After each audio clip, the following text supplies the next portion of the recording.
Hi friends, ఈ వీడియోలో butterfly స్టిచ్ని ఏ విధంగా వేసుకోవాలో చూద్దాము. ఈ బటర్ఫ్లై స్టిచ్ని రెండు రకాలుగా వేసుకోవచ్చు. దీనిలో ఫస్ట్ టైప్ బటర్ఫ్లై స్టిచ్ ఏ విధంగా వేసుకోవాలో చూద్దాము. సో స్టిచ్ వేసుకోవడానికి ఇలా 2 లైన్స్ డ్రా చేసుకొని ప్రతి లైన్ మీద కూడా 1 సెంటీమీటర్కి 1 సెంటీమీటర్కి ఈ విధంగా పాయింట్స్ పెట్టుకోండి. Next silk thread double thread తీసుకుని చివరన నాట్ వేసుకోండి. థ్రెడ్ నీడిల్ తీసుకోండి. ఇప్పుడు ఈ కింద లైను ఫస్ట్ పాయింట్ దగ్గర నుంచి బ్యాక్ చైన్ వేసుకుని పై లైను సెకండ్ పాయింట్ దగ్గరికి ఇలా క్రాస్గా లైన్ లోపలికి లాంగ్ చైను, లైన్ బయటకి స్మాల్ చైన్ ఇలా వేసుకోవాలి. తర్వాత మళ్ళీ కిందకి మనం ఎక్కడి నుంచి అయితే స్టార్ట్ చేసామో దాని పక్కనే మళ్ళీ లైన్ లోపలికి లాంగ్ చైను, లైన్ బయటకి స్మాల్ చైన్ వేసుకోవాలి.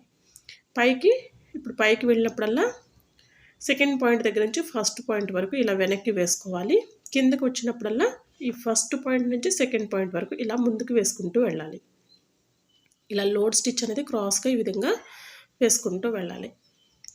మనము ఇక్కడ స్మాల్ చైన్ వేస్తున్నాం కదా, స్మాల్ చైన్ వేసినప్పుడు వెంటనే నీడిల్ని పైకి తిప్పేసుకోకుండా ఫస్ట్ థ్రెడ్ లాక్కోవాలి. మనకి చైన్కి వేయడానికి ఎంత థ్రెడ్ అయితే కావాలో అంత థ్రెడ్ లాక్కుని తర్వాత నీడిల్ని పైకి తిప్పుకుంటే కనుక అక్కడ థ్రెడ్ అనేది తెగిపోకుండా ఉంటుంది, పోగులు రాకుండా ఉంటుంది. ముందు థ్రెడ్ లాక్కకుండా నీడిల్ని పైకి తిప్పేస్తే ఆ స్మాల్ చైన్లో థ్రెడ్ టైట్ అయిపోయి కట్ అయిపోతుంది, లేదంటే పోగులు వచ్చేస్తుంది.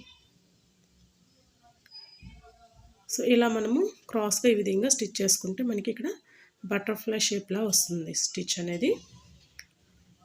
సో ఇప్పుడు ఇక్కడ కింద లైన్ సెకండ్ పాయింట్ వరకు స్టిచ్ చేసేసాం కదా, ఇక్కడ నుంచి మీరు వేరే కలర్ థ్రెడ్తో వేసుకోవాలనుకుంటే ఇప్పుడు ఈ థ్రెడ్ని పక్కన పెట్టుకుని మళ్ళీ ఇంకొక కలర్ తీసుకుని ఇక్కడ నుంచి సెకండ్ థ్రెడ్తో వేసుకోవచ్చు. సో నేను సేమ్ కలర్తోనే కంటిన్యూ చేస్తున్నాను. సో ఇక్కడ కింద లైన్ సెకండ్ పాయింట్ దగ్గర నుంచి పై లైను థర్డ్ పాయింట్ దగ్గరికి మళ్ళీ క్రాస్గా లాంగ్ చైన్, దానిపైన స్మాల్ చైన్ వేసుకోవాలి. మళ్ళీ కిందకి అలానే క్రాస్గా లాంగ్ చైన్, స్మాల్ చైన్ ఇలా ఫస్ట్ ఎలా అయితే వేసుకున్నామో అదే విధంగా కంటిన్యూ చేసుకోవాలి. ఇక్కడ లైన్స్ డ్రా చేసాం కదా, ఈ లైన్స్ ప్లేస్లో చైన్ స్టిచ్ వేసుకుని ఈ బటర్ఫ్లై స్టిచ్ వేసుకుంటే ఇంకా ఫినిషింగ్ అనేది నీట్గా వస్తుంది. చైన్ స్టిచ్ వేసుకుంటే చైన్ లోపలికి లాంగ్ చైన్, చైన్ బయటకి స్మాల్ చైన్ అలా వేసుకుంటూ స్టిచ్ చేసుకోవాలి. సో బిగినర్స్ కూడా చాలా ఈజీగా వేసుకోవచ్చండి. సింపుల్గా మనం థ్రెడ్తో బ్లౌజ్ డిజైన్ వేసుకోవాలి అనుకుంటే కనుక సో ఈ బటర్ఫ్లై స్టిచ్ని మనము వేసుకోవచ్చు. సో ఇలా చివరి వరకు కంటిన్యూ చేసుకోవాలి.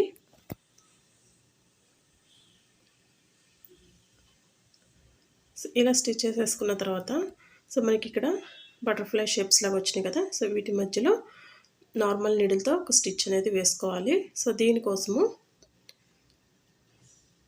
నార్మల్ నీడిల్ తీసుకుని సిల్క్ థ్రెడ్ 6 స్టాండ్స్ తీసుకోండి. నీడిల్కి ఎక్కించిన తర్వాత 12 స్టాండ్స్ అవుతాయి కదా, నీడిల్కి ఎక్కించుకుని చివరి నాట్ వేసుకోండి ఈ విధంగా. సో ఇక్కడ ఈ ఎక్స్ షేప్లా ఉంది కదా, సో ఇక్కడ సెంటర్లో ఈ లెఫ్ట్ సైడ్ నుంచి నీడిల్ని పైకి తీసుకుని రైట్ సైడ్లో ఇలా మళ్ళీ నీడిల్ని కిందకి దించేసుకోవాలి. మీరు ఇక్కడ ఇప్పుడు గ్రీన్ కలర్ తీసుకున్నాం కదా, ఇక్కడే మనము స్టిచ్చింగ్ కొంచెం థిక్గా కనిపించాలనుకుంటే మళ్ళీ లెఫ్ట్ సైడ్ నుంచి ఇంకొకసారి నీడిల్ని పైకి తీసుకుని మళ్ళీ రైట్ సైడ్ నుంచి నీడిల్ని కిందకి దించేసుకోవాలి. అలా 2 సార్లు వేసుకుంటే ఇంకా థిక్గా కనిపిస్తుంది. సో ఇట్లా చివరి వరకు ఈ సెంటర్లో సిల్క్ థ్రెడ్తో ఈ విధంగా స్టిచ్ చేసేసుకోవాలి. సో ఇలా స్టిచ్ చేసుకుంటే మనకి ఇక్కడ డిజైన్ అనేది బటర్ఫ్లై లాగా కనిపిస్తుంది అనమాట. సో ఇలా మనం చివరి వరకు స్టిచ్ చేసేసుకున్న తర్వాత చివరిన ఎండ్ నాట్ అనేది వేసుకోవాలి. ఆరి నీడిల్తో ఎట్లయితే ఎండ్ నాట్ వేసుకుంటున్నామో అలానే నార్మల్ నీడిల్తో కూడా చివరిన ఎండ్ నాట్ అనేది వేసుకోవాలి. ఈ నార్మల్ నీడిల్తో ఎండ్ నాట్ వేయడం క్లియర్గా ఒక వీడియోలో చూపించాను. ఆ వీడియోలో మీకు కింద డిస్క్రిప్షన్ బాక్స్ వేస్తాను, ఒకసారి చెక్ చేయండి. తర్వాత ఈ మధ్యలో గ్యాప్ ఉంది కదా, సో ఈ గ్యాప్ ప్లేస్లో ఇక్కడ బీడ్స్ని స్టిచ్ చేస్తున్నాను. బీడ్స్ని కాటన్ థ్రెడ్ తీసుకుని స్టిచ్ చేస్తున్నాను. 4 mm సైజ్ బీడ్స్ తీసుకుంటున్నాను. మీరు పర్ల్స్ తీసుకోవచ్చు, లేదంటే ఈ మధ్యలో కుందన్స్ని అతికించుకోవచ్చు, లేదంటే ఇక్కడ మనకి డైమండ్ షేప్లా ఉంది కదా ఈ గ్యాప్, సో అక్కడ డైమండ్ షేప్ స్మాల్ సైజ్ మిర్రర్స్ని కూడా అతికించుకోవచ్చు, లేదంటే క్లిప్ స్టోన్స్ని అతికించుకోవచ్చు. సో ఇట్లా నేను ఇక్కడ 4 mm సైజ్ బీడ్స్ సింగిల్ బీడ్స్ని స్టిచ్ చేసేస్తున్నాను.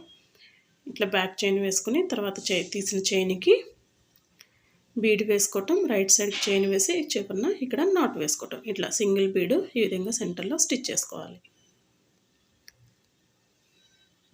ఇలా స్టిచ్ చేసుకున్న తర్వాత పైన అలానే కింద కూడా మనము అవుట్లైన్ స్టిచ్ చేసుకుంటే ఇంకా ఫినిషింగ్ అనేది నీట్గా ఉంటుంది. చైన్ స్టిచ్ కానీ లేదంటే బీడ్స్ కానీ pearls, cut beads, tube beads ఇట్లా స్టిచ్ చేసుకుంటే ఫినిషింగ్ అనేది నీట్గా వస్తుంది. నేను ఇక్కడ 2 mm సైజు బీడ్స్ స్టిచ్ చేస్తున్నాను. ఇట్లా 2 సైడ్‌లా కూడా బీడ్స్ కానీ పర్ల్స్ ఇట్లాంటివన్నీ మనం స్టిచ్ చేసుకుంటే అవుట్‌లైన్ కింద ఫినిషింగ్ అనేది చాలా నీట్గా వస్తుంది. సో ఫైనల్గా అయితే మనకి బటర్ఫ్లై స్టిచ్ అనేది ఈ విధంగా ఉంటుంది. సో నెక్ షేప్లో స్టిచ్ చేసుకోవాలనుకుంటే మీరు ఇదే విధంగా కంటిన్యూ చేసుకోవాలి. ఈ వీడియో కనుక మీకు నచ్చినట్లయితే లైక్ చేయండి, షేర్ చేయండి. డౌట్స్ ఉంటే కింద కామెంట్ సెక్షన్లో తెలియచేయండి. మన ఛానల్ని ఇంకా సబ్స్క్రైబ్ చేసుకోకపోతే తప్పకుండా సబ్స్క్రైబ్ చేసుకోండి. Thank you friends. Thank you for watching.